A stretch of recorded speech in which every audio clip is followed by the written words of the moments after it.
5th of March 2023. In this news flash, I'm going to talk about one of the statements that Lavrov made at the G20. And as usual, the Western media didn't pay attention to what he was saying, but it's obvious that the rest of the world is listening when this guy is talking. I mean, who can forget Blinken's bragging that he will not interact with the Russian or the Chinese foreign ministers. What an idiot.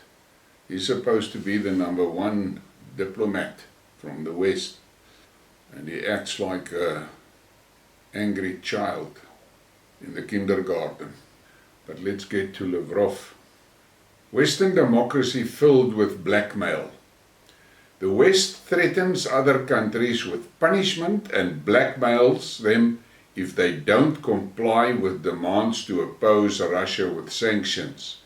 Is this the democracy they're supposed to stand for? And I think that's a very valid question that he is asking there. But I think the rest of the world is also asking those questions and answering it for themselves. They've engaged in unlawful behavior in Syria, Libya, Iraq, Yugoslavia, amongst others, raised the threat of terrorism and encroached on those nations' sovereignty. Western countries were never threatened by the situations there. Peace talks between Russia and Ukraine were sabotaged by the UK and the US, who seek to drag out the conflict to inflict the strategic defeat of Russia. Now, if you listen to that and think about it, that is the reality. The West has been the global terrorists. The thing that makes me angry is the fact that it is common knowledge that the Americans are financing operators like ISIS. They use them to cause instability wherever they need it. These people are without morals. The only thing they have in their minds is world domination. And I just listened to a discussion on the Duran where Alexander was talking about inflation in Britain, and he made a few comments in general about Europe.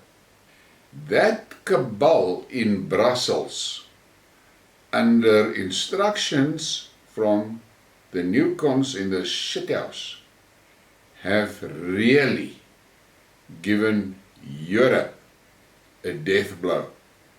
The question that I have to ask is, who is profiting from this? The destruction of the European economy. And then on top of it all, they are lying about their inflation figures. There are private individuals that are logging prices and so forth. And according to them, food inflation is close to 45%. Now, just tell me, how can food inflation be 45% and then they come out with a national inflation figure of 8% and 9%? Pure bullshit if you ask me.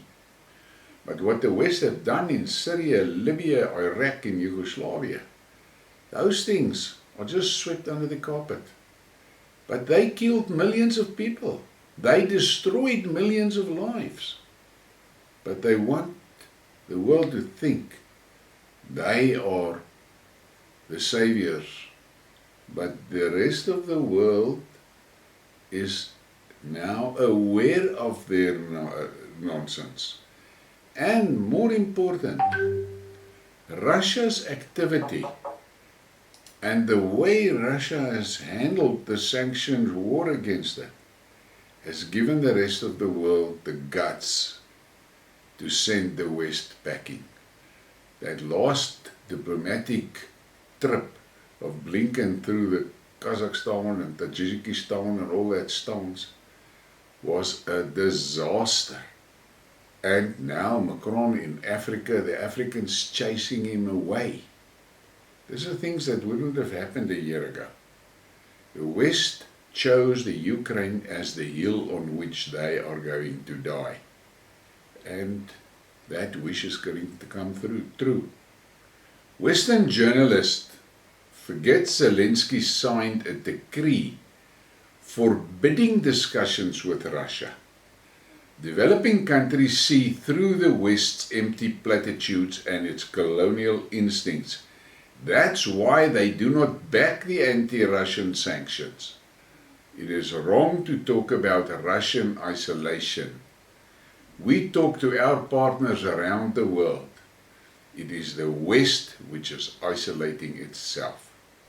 And that is the truth. Look at the reality. Look at the facts. The West is struggling. Financially, they are in deep shit. But they keep on printing money. And they keep on pumping money into the Ukraine.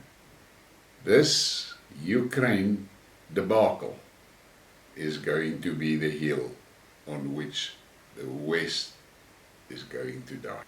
Please give me a like and subscribe and share this. I surely appreciate your support. Thank you.